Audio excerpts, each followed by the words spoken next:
बिना लक्ष्य का जीवन, बिना ध्येय का जीवन बेकार है। जिसके जीवन में कोई बड़ा कर्तव्य ही सामने नहीं है, कोई बड़ा गंतव्य सामने नहीं है, कोई लक्ष्य, कोई ध्येय सामने नहीं है, कोई गोल नहीं है, कोई टारगेट नहीं है, वो करेगा क्या?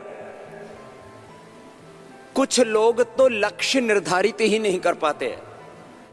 उनके लिए बोला जाता बेपेंदी के लोटे की तरह लुढ़कते रहते हैं। कुछ लोग लक्ष्य तो निर्धारित कर लेते हैं, लेकिन फिर उस लक्ष्य को पाने के लिए एक एक कदम हमें आगे बढ़ना पड़ता है। बड़े लक्ष्य को पाने के लिए पहले कुछ छोटे लक्ष्य पाने पड़ते हैं। अब किसी को 1 लाख करोड़ रुपए के टर्नओवर की कोई कंपनी बनानी है, तो ऐसे एक दिन में तो 1 लाख करोड़ की कंपनी तैयार नहीं हो जाएगी।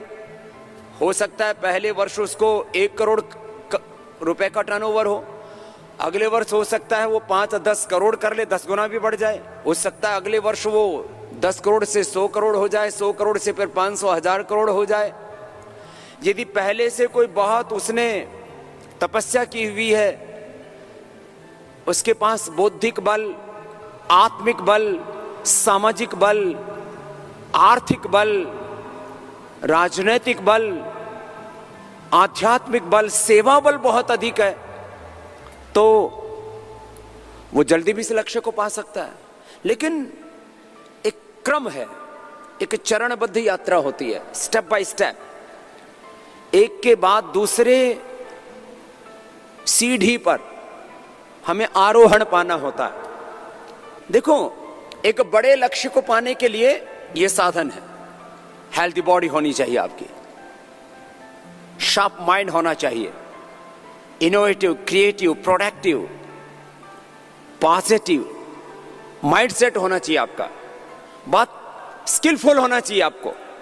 जिसके पास हेल्दी बॉडी नहीं है वो लाइफ में कुछ भी अचीव नहीं कर सकता, कितना बड़ा कोई टारगेट बना ले। इसलिए सबसे पहले हेल्दी बॉडी ये चाहिए ही चाहिए आपको, ये साधन है। हेल्दी बॉडी में हेल्दी माइंड होगा, उसमें हेल्दी थॉट्स आएंगे, उससे हेल्दी इमोशंस आएंगे, उससे healthy, wealthy, prosperous, peaceful life होगी, हैप्पीनेस होगी।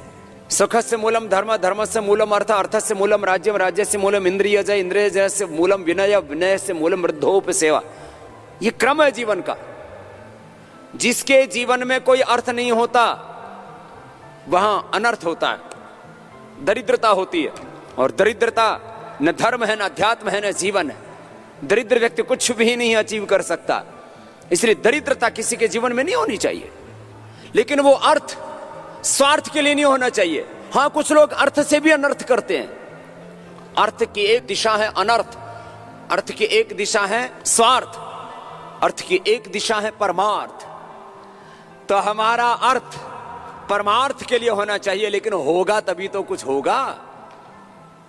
इसलिए एक लक्ष्य बनाओ, मुझे जीवन में सार्थकता के साथ कुछ करना है, अर्थ को पाना है, सार्थक जीवन जीना, निरर्थक जीवन नहीं जीना, दरिद्रता का जीवन नहीं जीना, अभावों का जीवन नहीं जीना। और मेरी जो शक्ति, जो मेरा सामर्थ्य, जो मेरा नॉलेज, जो मेरा स्किल है, मैं उस दिशा में कार्य करूं।